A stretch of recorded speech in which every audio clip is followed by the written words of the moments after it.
নমস্কার বন্ধুরা, চলে এসেছি আবার একটা বিশেষ গল্প নিয়ে আপনাদের সামনে। আজকের আমাদের গল্পের নিবেদন সুবোধ ঘোষের লেখা ফসিল। সুবোধ ঘোষ 14ই সেপ্টেম্বর 1909 সালে হাজারিবাগে তার জন্ম। কিশোর যৌবনে বহুদিন কেটেছে তার হাজারিবাগে, আশেপাশের বনে জঙ্গলে। সেখানের সেন্ট কলম্বাস কলেজে পড়াশোনা করেছেন। তার লেখা কিছু বিখ্যাত উপন্যাস, ফসিলস, অজান্তিক প্রভৃতি বহু স্মরণীয় গল্প লিখে বাংলা সাহিত্যে স্থায়ী আসন লাভ করেছেন। তার প্রথম বিতর্কিত উপন্যাস তিলাঞ্জলি 1959 সালে পেয়েছেন আনন্দ পুরস্কার। 9 মার্চ 1980 সালে 71 বছর বয়সে তিনি প্রাণ ত্যাগ করেন। আজকে আমরা তারই লেখা একটি গল্প আপনাদের সামনে উপস্থাপিত করতে চলেছি। গল্পের নাম ফসিলস। এই গল্পটি আমরা নিয়েছি মিত্র ঘোষ পাবলিশার থেকে প্রকাশিত সমরেশ মুখোপাধ্যায় সম্পাদিত 100 বছরের সেরা গল্প এই বই থেকে। শুরু করছি আমরা আমাদের আজকের নিবেদন, সুবোধ ঘোষের লেখা ফসিলস।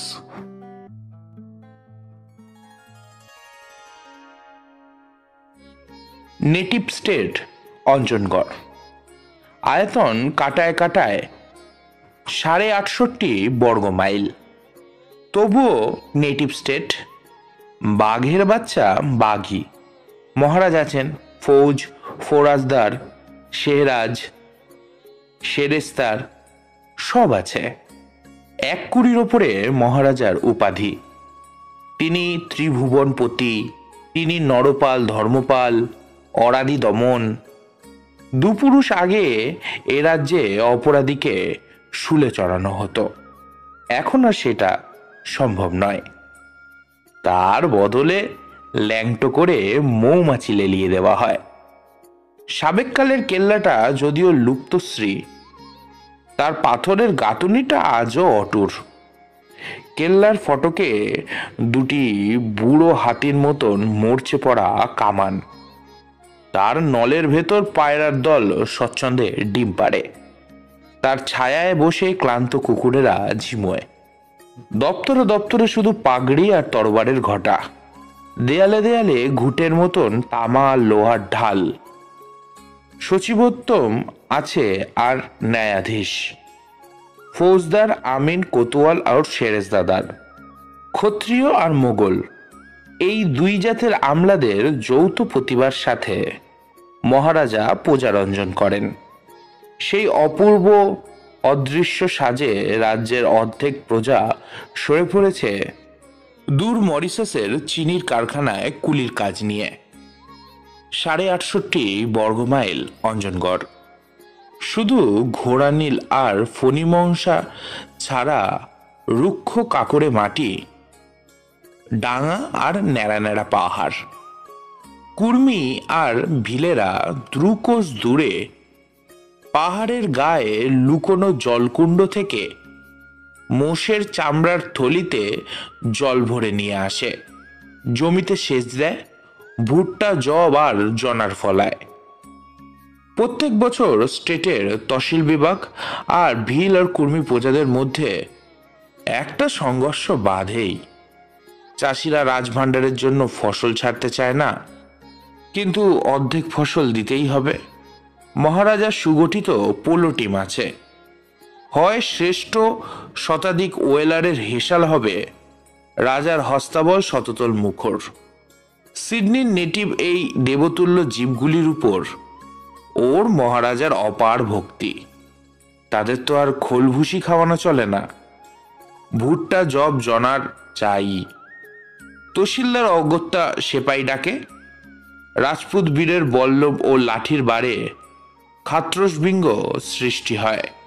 1 ঘন্টার মধ্যে সব প্রতিবাদ স্তব্ধ, সব বিদ্রোহ প্রশমিত হয়ে যায়। পরাজয় ভিলেদের অপহৃত সঙ্গী সহিষ্ণুতাও ভেঙে পড়ে। তারা দলে দলে রাজ্য ছেড়ে গিয়ে ভর্তি হয় সোজা কোনো রিটারের ক্যাম্পে। মেয়ে মরদ শিশুদের নিয়ে কেউ যায় নয়াদিল্লি, কেউ কলকাতা, কেউ বা শিলং।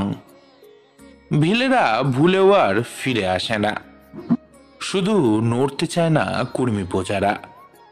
এই রাজ্যে তাদের 7 পুরুষের বাস। ঘোড়া নিমের ছায়ায় ছায়ায় এত ছোট বড় ঠান্ডা মাটির ডাঙা, কালমেঘ আর অনন্তমূলের চারার এক একটা ছোট ছোট ঝোপ, সালসার মতন সুগন্ধ মাটিতে তাদের যেন নারীর টানে বেঁধে রেখেছে। বেহায়ার মতন চাষ করে, বিদ্রোহ করে এবং মারও খায়। ঋতুচক্রের মতন এই ত্রিদশার আবর্তনে তাদের দিন সন্ধ্যের সমস্ত মুহূর্তগুলি ঘুরপাক খায়। এই দিক ওই দিক হওয়ার উপক্রম নেই। তবে অঞ্জনগড় থেকে দয়ার ধর্ম একেবারে নির্বাসিত নয়। প্রতি রবিবার কেল্লার সামনে সুপ্রচলিত চবুস্তরায় হাজারের ওপর দুস্থ জমায়েত হয়।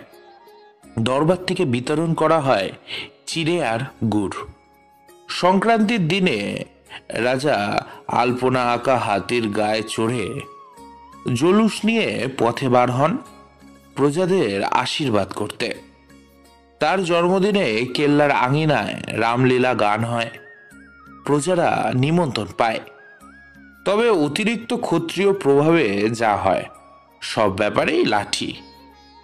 যেখানে জনতার জয়ধ্বনি, সেখানে কিন্তু লাঠি চলবেই, আর 2-4টে অভাগার তো মাথা ফাটবেই। চিরে আশীর্বাদ বা রামলীলা সবেই লাঠি সহযোগে পরিবেশন করা হয়। প্রজারা সেইভাবেই উপভোগ করতে অভ্যস্ত। লাঠিতন্ত্রের দাপটে স্টেশের অসুল আর তহসিল চলছিল বটে, কিন্তু যেইটুকু হচ্ছিল তাতে গদির গৌরব টিকিয়ে রাখা যায় না। নরেন্দ্র মণ্ডলের চাঁদা আর পোলো টিমের খরচ, রাজবাড়িতে বাপের কালের সিন্ধুকের রূপো ও সোনাতে দিনে দিনে হাত পড়ল, আর সিন্ধুকও খালি হতে থাকে। অঞ্জনগড়ের এই অদৃষ্টের সন্ধিক্ষণে দরবারে ল এজেন্ট পদে আনানো হলো এক ইংরেজি আইন নবিশ। আমাদের মুখার্জি এলো ল এজেন্ট হয়ে।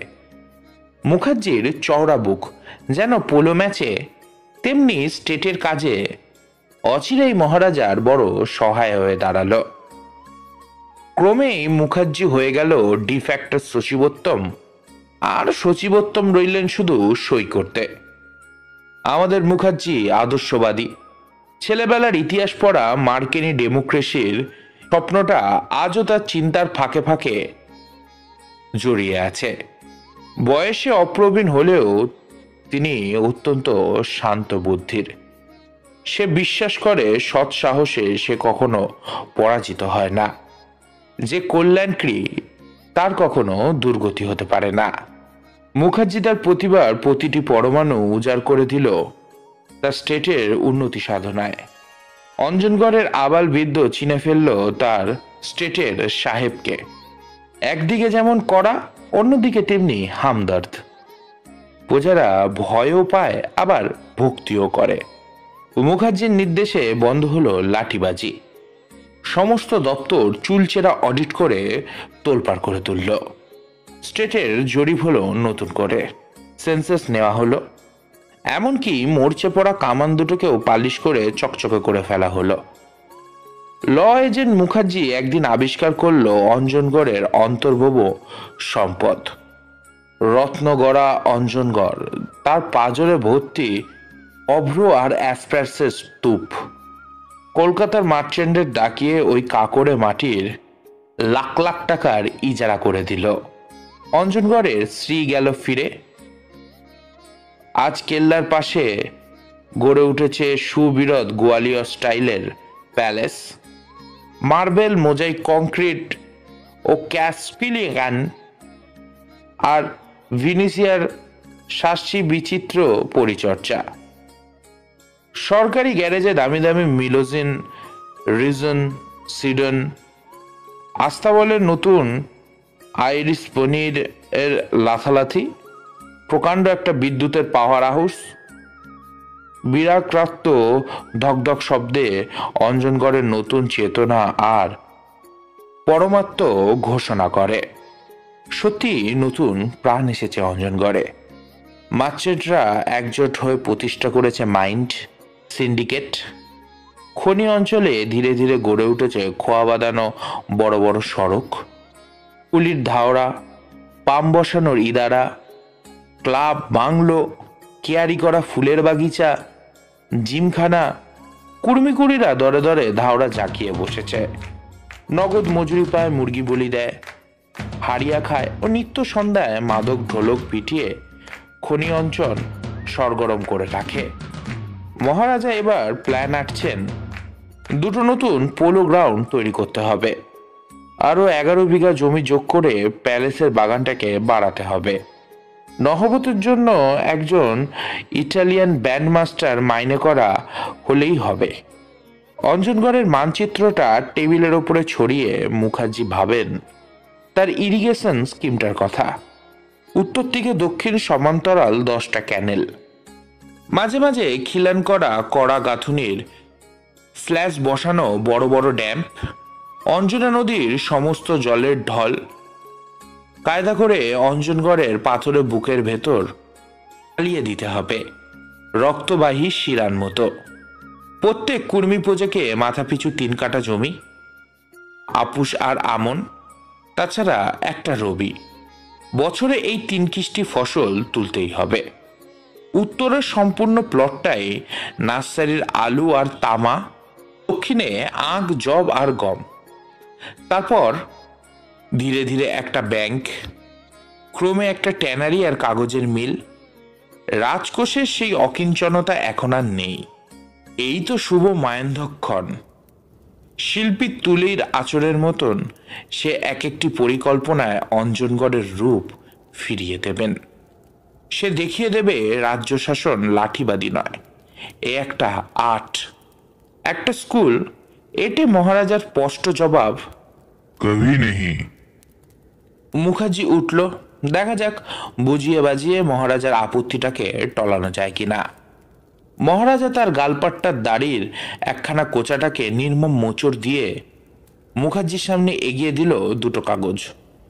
এই দেখ। প্রথম পত্র, প্রবল প্রতাপ দরবার আর দরবারের ঈশ্বর মহারাজ, আপনি প্রজার বাপ, আপনি নেন বলেই আমরা খাই। অতএব এবছর ভুট্টা, জব, জনার যাই ফলবে তাতে যেন সরকারি হাত না পড়ে। আইনসঙ্গতভাবে সরকারকে যা দিতে হয় তা দেব আমরা নিজের ইচ্ছায়। ইতি দরবারের অনুগত ভিত্ত কর্মী সমাজের পক্ষ থেকে দুলাল মাহাতো, বকলম খাস। দ্বিতীয় পত্র, মহারাজার পেয়াদা আমাদের খনির ভেতরে ঢুকে 4 জন কুর্মী কুলিকে ধরে নিয়ে গেছেন এবং তাদের স্ত্রীদের লাঠি দিয়ে মেরেছেন। আমরা এটাকে অধিকার বিরুদ্ধ মনে করি। দাবি করি মহারাজার পক্ষ থেকে শীঘ্রই এ ব্যাপারের সুমীমাংসা হবে। ইতি সিন্ডিকেটের চেয়ারম্যান গিবসন। মহারাজা বললেন, দেখেছ তো মুখার্জি, শালাদের কত হিম্মত। দেখছি। টেবিলের মধ্যে ঘুষি মেরে বিকট চিৎকার করে অরাতি দমন যেন ফেটে পড়ল। মুড়ো শালাদের মুড়ো কেটে এনে ঝুলিয়ে দাও আমার সামনে। আমি বসে বসে দেখি, 2 দিন 2 রাত ধরে দেখি। মুখার্জি মহারাজকে শান্ত করলেন। আপনি নিশ্চিন্ত থাকুন, আমি একবার ভেতরে ভেতরে অনুসন্ধান করি আসল ব্যাপারটা কি। বৃদ্ধ দুলাল মাহাতো অনেকদিন পর মারিসাস থেকে অঞ্জনগড়ে ফিরেছেন। বাকি জীবনটা উপভোগ করবার জন্য নগদ 7টি টাকা এবং বুক ভরা হাঁপানি নিয়ে ফিরেছেন। আর তার আবির্ভাবের সঙ্গে সঙ্গে কর্মীদের জীবনে যেন একটা চঞ্চলতা, একটা নতুন অধ্যায়ের সূচনা হয়েছে। কর্মীরা দুলালের কাছে শিখেছে নগদ মজুরি কি জিনিস, ফয়জাবাদ স্টেশনে কোনো বাবুর একটা 10 সিঁড়ির বোঝা ট্রেনে তুলে দাও, ব্যাস নগদ 1টি আনা হাতে হাতে। দুলাল বলতো, বাইসব, এই বুড়োর মাথায় যত সাদা চুল দেখছ, ঠিক ততবার সে বিশ্বাস করে ঠকেছে। এবার আর কাউকে বিশ্বাস নয়, যা হবে সব নগদ নগদ। এক হাতে নেবে, তবে অন্য হাতে সালাম করবে। সিন্ডিকেটের সাহেবদের সাথে দুলাল সমানে কথা চালায়। কুলিদের মজুরির রেট, হপ্তা পেমেন্ট, ছুটি, ভাতা, ওষুধের ব্যবস্থা, এই সবই দুলাল কর্মীদের মুখপাত্র হয়ে আলোচনা করেছে। পাকা প্রতিশ্রুতি আদায় করে নিয়েছে। সিন্ডিকেটও দুলালকে উঠতে বসতে তোয়াজ করে। চলে এসো দুলাল, বলো তো রাতারাতি 20 ডজন ঢাওড়া পড়ে দিচ্ছি, তোমার সব কর্মীদের ভর্তি করে নেব। দুলাল জবাব দেয়, আচ্ছা সে হবে, তবে আপাতত কিছু কুড়ির পিছু কয়লা ও কেরোসিন তেল মুফাতে দেওয়ার ব্যবস্থা করুন। আচ্ছা, তাই হবে। সিন্ডিকেটের সাহেবরা তাকে কথা দিল। দুলালের আমন্ত্রণ পেয়ে একদিন রাজ্যের কর্মী একত্রিত হলো ঘোড়া নিমের জঙ্গলে। পাকা চুলে ভরা মাথা থেকে পাগড়িটা হাতে নিয়ে দুলাল বলল, আজ আমাদের মন্ডলের প্রতিষ্ঠা হলো, এখন ভাবো কি করা উচিত। চিনে দেখো কে আমাদের দুশ্মন আর কে আমাদের দোস্ত। আর ভয় করলে চলবে না, পেট আর ইজ্জত, এর উপরে যে ছুরি চালাতে আসবে তাকে আর কোনো মতে ক্ষমা নয়। ভাঙা শঙ্খের মতন দুলালের কণ্ঠনালীটা অতিরিক্ত উৎসাহে কেঁপে কেঁপে উঠে আবার ছাড়ছিল।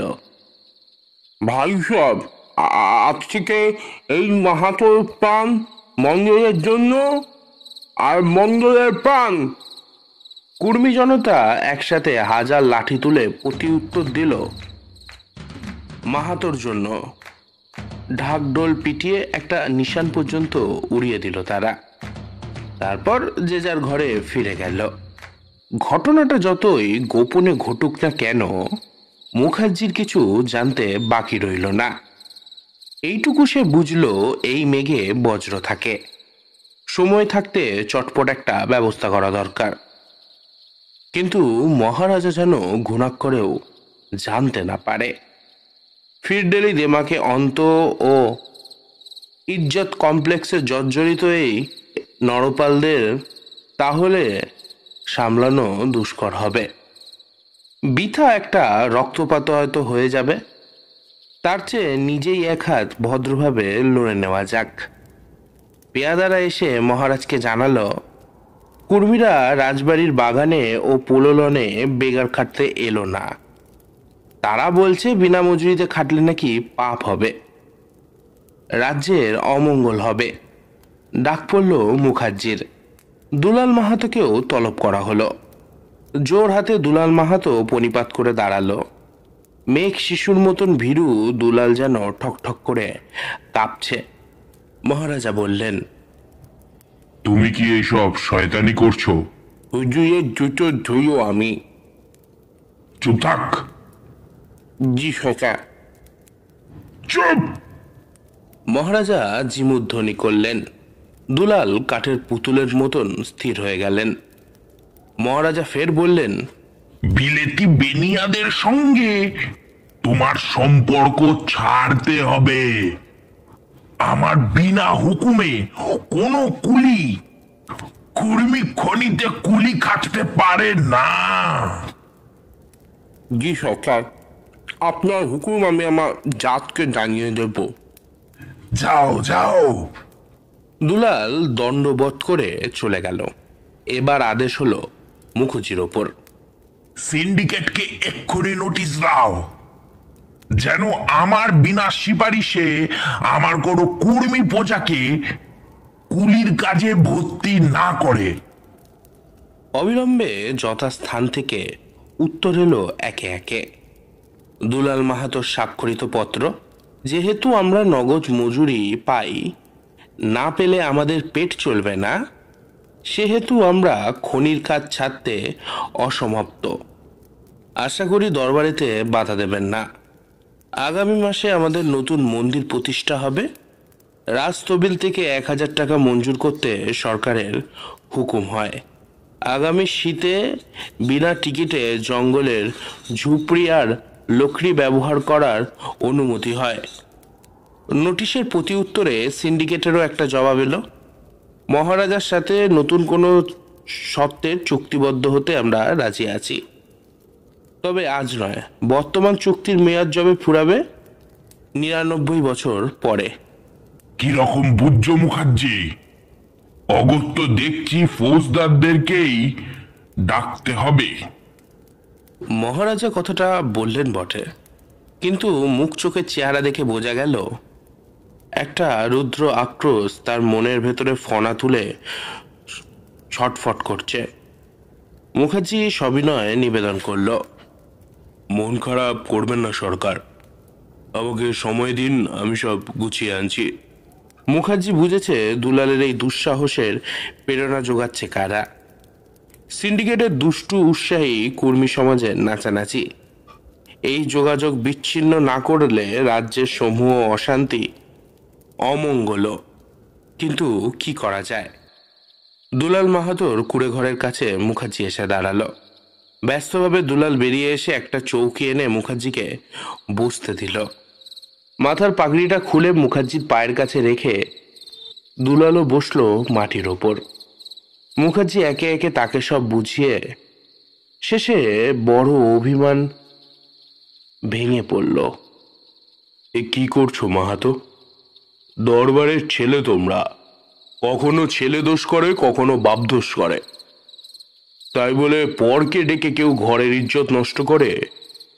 সিন্ডিকেট আজ নহে তোমাদের ভালো খাওয়াচ্ছে, কিন্তু কাল যখন কাজ ফুরাবে তখন তোমাদের দিকে ফিরেও তাকাবে না। এই দরবারই তখন তোমাদের দুমুটো চিড়ে দিয়ে বাঁচাবে। মুখার্জির পায়ে হাত রেখে দুলাল বলল, কসম একজন বাবা, তোমার কথা রাখবো। বাপের চৌদ্র মহারাজা, তার জন্য আমরা প্রাণ দিতে প্রস্তুত। তবে ওই দরখাস্তটি একটু যদি মঞ্জুর হয়। দ্বিতীয় প্রশ্ন বা উত্তরের অপেক্ষা না করে মুখার্জি দুলালের কুড়ে ঘর থেকে বেরিয়ে পড়ল। না, রোগে তো ধরেই ছিল অনেক দিন, এবার দেখা দিয়েছে বিকারের লক্ষণ। স্নান, আহার আর পোশাক বদলানোর কথা মুখার্জিকে ভুলতে হলো আজ। একটানা ড্রাইভ করে এসে থামলো সিন্ডিকেটের অফিসে। দেখুন মিস্টার গিবসন, রাজা প্রজার সম্পর্কের মাঝখানে দয়া করে হস্তক্ষেপ করবেন না। আপনাদের কারবারের সুখ সুবিধার জন্য দরবার তো পূর্ণ গ্যারেন্টি আপনাদের দিয়েছে। গিবসন বলল, মিস্টার মুখার্জি, আমরা মনি বেকার নয়, আমাদের একটা মিশনও আছে। নির্যাতিত মানুষদের পক্ষ হয়ে আমরা চিরকাল লড়ে এসেছি, দরকার থাকলে আরো লড়িব। সব কর্মী প্রজাদেরকে আপনারা লোভ দেখিয়ে কুলি করে ফেলছেন।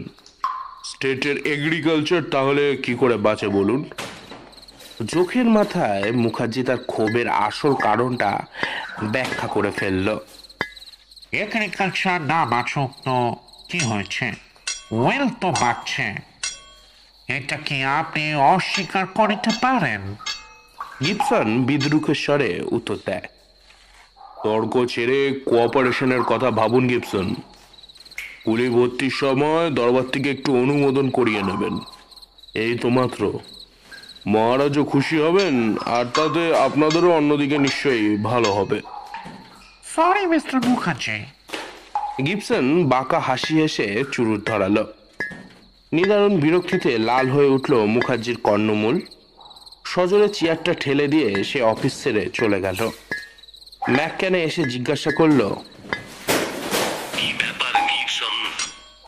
Mukherjee, that monkey of the administrator. মুখের ওপরে সরিয়ে দিয়েছি, কোনো টার্মিক আমি কাজ করিনি। ঠিক করেছো, শুনেছো তো? ও ইরিগেশন স্কিমটার কথা সময় থাকতে ওই স্কিম ভন্ডুল করে দিতে হবে, নইলে সাংঘাতিক লেবারের অভাবে পড়তে হবে কারবার এখন বাড়তির মুখে, খুব সাবধান। কোনো চিন্তা নেই, পোষা বিড়াল মাহাতো রয়েছে আমাদের হাতে। ওকে দিয়ে স্টেটের সব ডিজাইন বন্ধ করাবো। পরস্পর হাস্য বিনিময় করে ম্যাককেনে বলল, মাহাতো এসে বসে আছে জি। অফিসের একটা নিভৃত কামরায় মাহাতোকে নিয়ে গিয়ে গিবসন বলল, এই যে দরখাস্ত তৈরি, সব কথা লেখা আছে এতে, সই করে ফেলো। আজই দিল্লির ডাকে পাঠিয়ে দিই। মাহাতোর পিঠ থাবড়ে ম্যাককেনে তাকে বিদায় দিল। ধন্যবাদ মাহাতো, আমরা আছি। যদি ভিটে বাতি উদ্ঘাট করে তবে আমাদের ধাওড়া খোলা আছে তোমাদের জন্য। Don't worry. নিজের দপ্তরে বসে মুখার্জি শুধু আকাশ পাতাল ভাবে। কলম ধরতে আর তার মন চায় না। মহারাজাকে আশ্বাস দেওয়ার মতন সব কথা ফুরিয়ে গেছে তার। পরের রথের সারত্ব আর বোধহয় চলবে না তার দ্বারা। এবার রথির হাতেই তুলে দিতে হবে লাগাম। কিন্তু মানুষদের মাথার ঘিলু নিশ্চয়ই শুকিয়ে গেছে। সবাই নিজের নিজের মুড়ো একটা আত্মবিনাশের উৎকণ্ঠা তাণ্ডবে যেন মেতে আছে, কিংবা সেই ভুল করেছে কোথাও। মহারাজার আহ্বান খাস কামরায়। সচিবত্তম ফৌজদার শুষ্ক মুখে বসে আছে। মহারাজা কোচের চারিদিকে পায়চারি করছেন ছটফট করে। মুখার্জি ঢুকতেই একেবারে অগ্নি উদ্গার করলেন, নাও, এবার গদিতে ঘুঘু ফেলে আমি চললাম। তুমি বসো এর ওপর, আর স্টেট চালিও। হতভম্ব মুখার্জি এবার সচিবোত্তমের দিকে তাকালো। সচিবোত্তম তার হাতে তুলে দিল একটা চিঠি। পলিটিক্যাল এজেন্টের নোট। স্টেটের ইন্টারনাল ব্যাপার সম্বন্ধে বহু অভিযোগ এসেছে। দিন দিন আরো নতুন আর গুরুতর অভিযোগ আসছে। আমার হস্তক্ষেপের পূর্বে আশা করি দরবার শীঘ্রই সুব্যবস্থা করার প্রতিশ্রুতি জানাবে। ফৌজদার একটু ভ্রুকুটি করেই বলল, এই সবের জন্য আপনার কনসুলেশন প্রোগ্রামটাই তাই এজেন্ট সাহেব। ফৌজদারের অভিযোগের সূত্র ধরেই মহারাজ চিৎকার করে উঠলেন, খাল কাটা সম্পূর্ণতা ছেড়ে দিয়ে এখন আমার ইচ্ছাতে এই কথাটা একবার ভাববে কিনা। মহারাজা যেন দম বন্ধ করে কোচের ওপর এলিয়ে পড়লেন। একটা পেয়াদা ব্যস্তভাবে ব্যঞ্জন করে তাকে সুস্থ করতে থাকলেন। সচিবোদ্যম, ফৌজদার ও মুখার্জি ভিন্ন ভিন্ন দিকে মুখ দিয়ে বোবা হয়ে বসে রইলেন। গলা ছেড়ে নিয়েই মহারাজা আবার কথা পারলেন, ফৌজদার সাহেব, এবার আপনি আমার ইজ্জত বাঁচান। সচিবোদ্যম বলল, তাই হোক, কুলপিটের আপনি সাহসটা করুন ফৌজদার সাহেব। আর আমি সিন্ডিকেটের একটা সিভিল সুটে বসাচ্ছি। চেষ্টা করলে কন্টাক্টের মধ্যে এরকম বহু ভাগ পাওয়া যাবে। মহারাজা মুখার্জির দিকে চৌকিতে তাকিয়ে মুখ ঘুরিয়ে নিলেন। কিন্তু মুখার্জি এরই মধ্যে দেখে ফেলেছে মহারাজার চোখ ভেজা, সিংহের চোখে জল। এর পেছনে কতখানি অন্তর্দাহ লুকিয়ে আছে তা স্বভাবত সসুখ হলেও মুখার্জি আন্দাজ করে নিল। সত্যি তো, এই দিকটা তার এতদিন চোখে পড়েনি। তার ভুল হয়েছে। মহারাজার সামনে এগিয়ে গিয়ে সে শান্তভাবে তার শেষ কথাটা জানালো, আমার ভুল হয়েছে সরকার, এবার আমায় ছুটি দিন। তবে আমায় যদি কখনো ডাকেন আমি আসবই। মহারাজা মুহূর্তের মধ্যে একেবারে নরম হয়ে গেলেন। বললেন, না না মুখার্জি, কি যে বলো, তুমি আবার যাবে কোথায়? অনেকে অনেক কিছু বলছে বটে, কিন্তু আমি তা বিশ্বাস করি না। তবে পুলিশি বন্দোবস্তেই হবে, এটুকু করা হতেই হবে। ব্যাঙের লাথি আর সহ্য হয় না মুখার্জি। শীতের মরা মেঘের মতন একটা তিক্ততা যেন মুখার্জির হাত পায়ের গাঁটগুলোকে শীতল করে দিল। দপ্তরে যাওয়া ছেড়ে দিয়েছে সে। শুধু বিকেল হলে ব্রিজেস চড়িয়ে বয়ের কাঁধে 2 ডজন ম্যালেট চাপিয়ে পোলো মাঠের উদ্দেশ্যে যায়। ডাইনে বায়ে বেপরোয়া আন্ডার নেক হিপ চালায়। কড়কর করে এক একটা ম্যালেট ভেঙে উড়ে যায় ফালি হয়ে। মুখের ফেনা ও গায়ের ঘামে ভিজে চুপচুপে হয়ে যায় কালো ওয়েরালের পায়ের ফ্যানেল। তবু স্কোরের নেশায় পাগল হয়ে মুখার্জি চার্জ করে। বিপক্ষ ভেবাচাকাকে অতি মন্থর গতে ঘুরে ঘুরে প্রতিরক্ষা করে। চক্কর শেষ হওয়ার পরেও সে বিশ্রাম করবার নাম মনে করে না। অকারণে পোলোরনের চারপাশে বিদ্যুৎ বেগে ঘোড়া ছুটিয়ে বেড়ায়। রেকারে ভর দিয়ে মাঝে মাঝে চোখ বুজে দাঁড়িয়ে থাকে। বুক ভরে যেন স্পিড পান করে। খেলা শেষে মহারাজা অনুযোগ করেন, বড় রাফ খেলা খেলছো মুখুজ্জি। সেই দিনও সন্ধ্যার আগে নিয়মিত সূর্যাস্ত হলো অঞ্জনগড়ের পাহাড়ের আড়ালে। মহারাজা শ্বাসগোস করে লনে যাওয়ার উদ্যোগ করছেন। পেয়াদা একটা খবর নিয়ে এলো।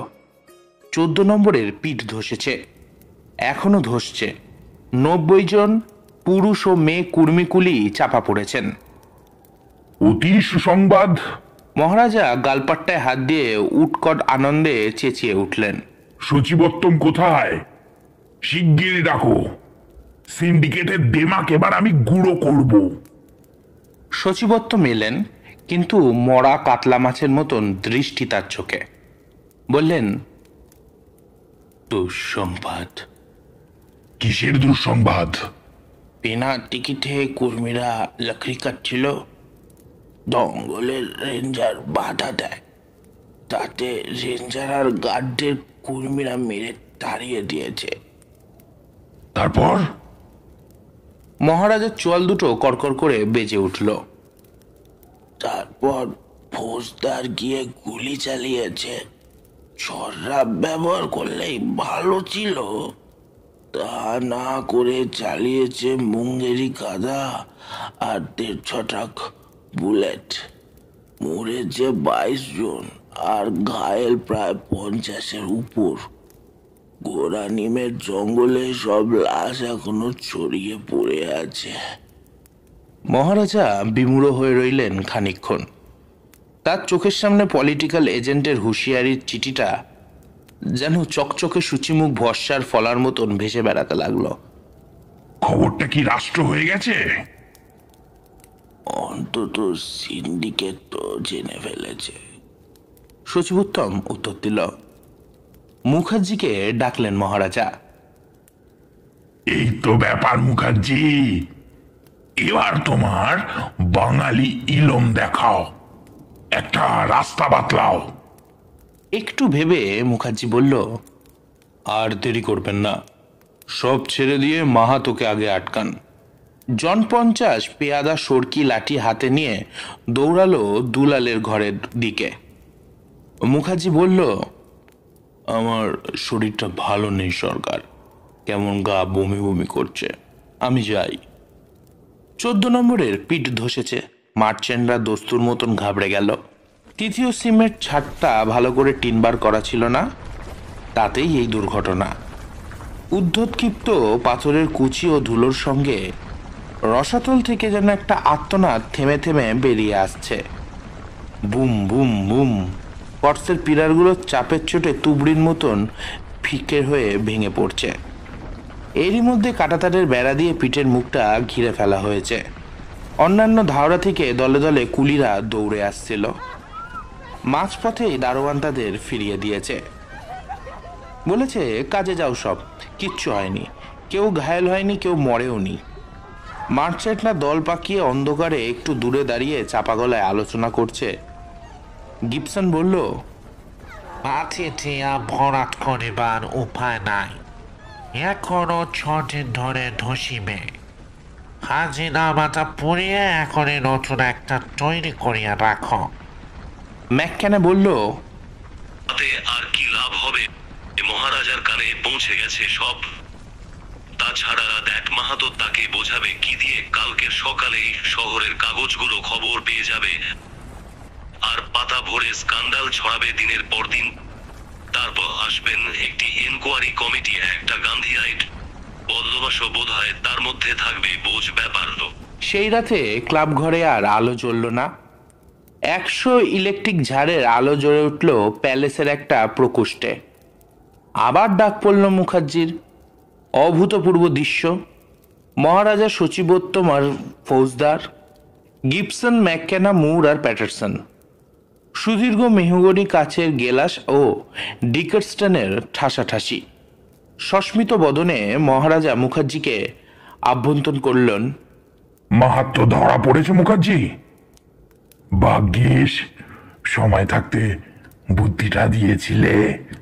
গিবসন সাই দিয়ে বলল, নিশ্চয় অনেক ক্লাবসের ঝঞ্ঝাট থেকে বাঁচা গেল। আমাদের উভয়ের ভাগ্য ভালো বলিতে হবে। এই বৈঠকের সিদ্ধান্ত ও আসল বক্তব্য কি তা নির্ধারিত হয়ে গেছে।